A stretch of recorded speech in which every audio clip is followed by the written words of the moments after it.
баарыңарды ушул Кыргызстандын туусунун майрамы менен куттуктап кетейин дедим.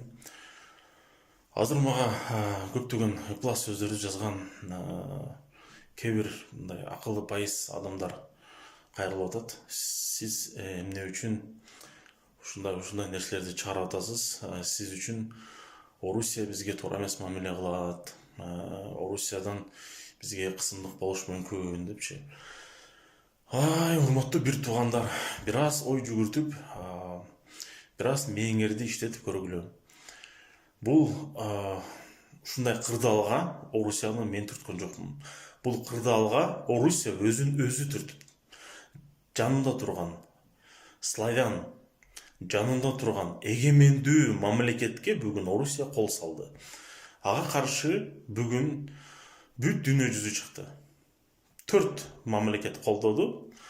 Ал мамлекеттердин атын атабай деле койсо болот. Ал мамлекеттердин сөзү деле эмес. Ал кайдагы бир жанагы Сирия, Мирия, зулумкорлор, акмактар, ошол Путинге окшош келесилер колдоду Путинди бүгүн. Ошондуктан бир туугандар, бүгүн мен силерге айтып кете турганым жөнөкөй эле логика сабагын өтөлү. Бүгүн өзүңөр көрүп тургандай Chevrolet, Audi, Volkswagen, BMW бүт ушул дүйнө жүзүндө чоң ийгиликтерге жеткен автоунааны чыгара турган, машина чыгара турган заводдор Орусиядан кетип жатат. Алардын баары жабылат. Бүгүнкү күндө ал жакта иштегендер 100 миң адамдар бар.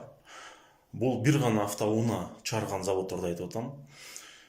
Ал жакта иштеген Орусиянын жарандары көчөдө калганда, алардын көбүнчөсү орус улутундагы адамдар.